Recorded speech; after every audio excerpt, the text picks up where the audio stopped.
சங்கீதம் 51. பத்சேபாள் இடத்தில் தாவீது பாவத்திற்குட்பட்ட பின்பு நாத்தான் தீர்க்கதரிசி அவனிடத்தில் வந்து அவன் பாவத்தை உணர்த்தின போது பாடி ராக தலைவனுக்கு ஒப்புவிக்கப்பட்ட தாவீதின் சங்கீதம். தேவனே, உமது கிருபையின்படி எனக்கு இரங்கும்.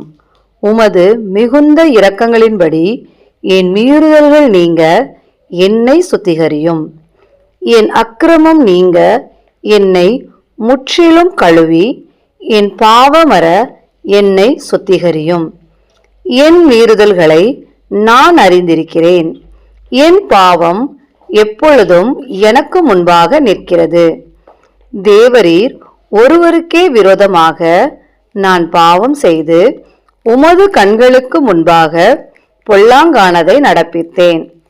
நீர் பேசும்போது உம்முடைய நீதி விளங்கவும், நீர் நியாயம் தீர்க்கும்போது உம்முடைய பரிசுத்தம் விளங்கவும் இதை அறிக்கையிடுகிறேன். இதோ, நான் துர்க்கணத்தில் உருவானேன். என் தாய் என்னை பாவத்தில் கற்பந்தரித்தாள். இதோ, உள்ளத்தில் உண்மையாயிருக்க விரும்புகிறீர். அந்த கரணத்தில் ஞானத்தை எனக்கு தெரியப்படுத்துவீர். நீர் என்னை இசோப்பினால் சுத்திகரியும், அப்பொழுது நான் சுத்தமாவேன். என்னை கழுவியருளும், அப்பொழுது நான் உறைந்த மழையிலும் வெண்மையாவேன். நான் சந்தோஷமும் மகிழ்ச்சியும் கேட்கும்படி செய்யும், அப்பொழுது நீர் நொறுக்கின எலும்புகள் களிகூரும். என் பாவங்களை பாராதபடிக்கு நீர் உமது முகத்தை மறைத்து என் அக்கிரமங்களை எல்லாம் நீக்கியருளும். தேவனே, சுத்த இருதயத்தை என்னிலே சிருஷ்டியும். நிலைவரமான ஆவியை என் உள்ளத்திலே புதுப்பியும். உமது சமூகத்தை விட்டு என்னை தள்ளாமலும் உமது பரிசுத்த ஆவியை என்னிடத்திலிருந்து எடுத்து கொள்ளாமலும் இரும். உமது இரட்சண்யத்தின் சந்தோஷத்தை திரும்பவும் எனக்கு தந்து உற்சாகமான ஆவி என்னை தாங்கும்படி செய்யும்.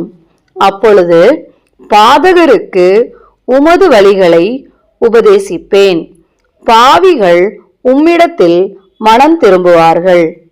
தேவனே, என்னை இரட்சிக்கும் தேவனே, இரத்த பலிகளுக்கு என்னை நீங்களாக்கிவிடும்.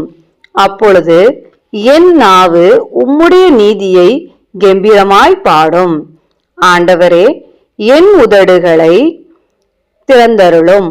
அப்பொழுது என் வாய் உம்முடைய புகழை அறிவிக்கும். பலியை நீர் விரும்புகிறதில்லை. விரும்பினால் செலுத்துவேன். தகன பலியும் உமக்கு பிரியமானதல்ல. தேவனுக்கேற்கும் பலிகள் நொறுங்குண்ட ஆவிதான்.